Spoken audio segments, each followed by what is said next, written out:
आज की young generation हो या फिर बीते दिनों की, हमेशा से ही वो बॉलीवुड या हॉलीवुड के हीरो से इंस्पायर्ड रही है।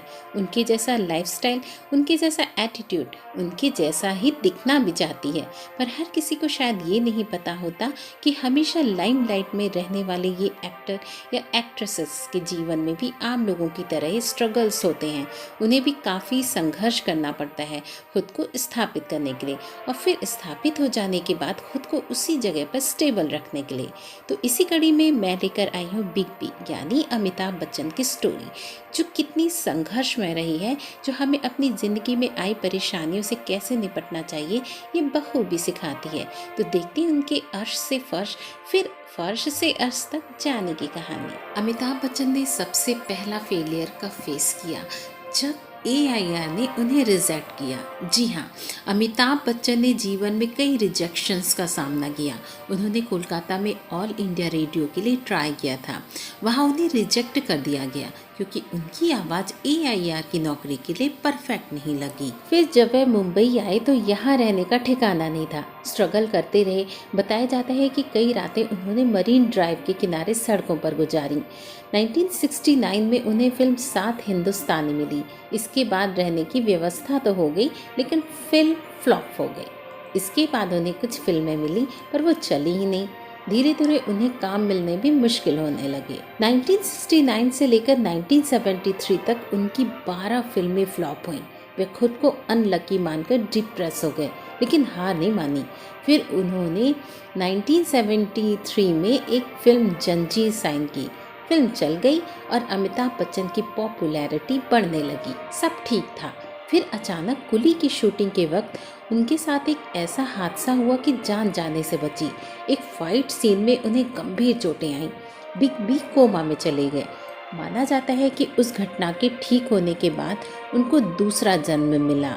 1984 में अमिताभ बच्चन ने राजनीति में आने का फैसला लिया, लेकिन वहां भी पैर नहीं जमा पाए और वापस फिल्मों की तरफ रुख कर लिया।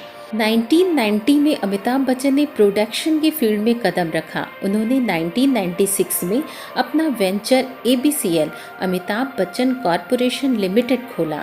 1990 से लेकर 2000 तक अमिताभ बच्चन ने फिर बुरा समय देखा। एक के बाद एक फ्लॉप फिल्में होती गईं और वो फिल्मों में काम लगभग छोड़ने की स्थिति में आ गए थे। प्रोडक्शन हाउस की वजह से अमिताभ बच्चन बुरी तरह कर्ज में डूब गए थे। उन पर 90 करोड़ का कर्ज था और देनदार दरवाजे पर आकर धमकियां और गालियां देते थे। अमिताभ बच्चन ने बताया था कि उन्हें दूरदर्शन के भी पैसे चुकाने के लिए जब ब्याज मांगा जाता था तो वे फ्री में विज्ञापन करते थे। ये उनके जीवन का सबसे खराब वक्त था। अमिताभ बच्चन ने एक इंटरव्यू के दौरान बताया था, इन सबसे परेशान होकर मैं बैठा और सोचने लगा। मैंने अपने सारे विकल्पों पर सोचा और अलग अलग परिस्थितियों का अनुमान लगाया। जवाब मिला, मुझे एक्टिंग करनी आती है। मैं उठा और यश चोपड़ा के पास पहुंचा। वे मेरे घर के पीछे ही रहते थे। मैंने उनसे काम देने की दरख्वास्त की। फिर उन्होंने मुझे मोहब्बतें दी। साल 2000 में अमिताभ बच्चन ने KBC होस्ट करने का फैसला भी इसीलिए लिया था क्योंकि उन्हें फिल्में नहीं मिल रही थी। बस फिर क्या था, फिल्म मोहब्बतें और KBC ने उनकी लाइफ को अर्श से फर्श पे वापस लाके खड़ा कर दिया। आज वो एक्टिंग की दुनिया के शहंशाह माने जाते हैं क्योंकि उन्होंने ईगो को एक किनारे किया, खुद का एनालिसिस किया, आत्ममंथन किया।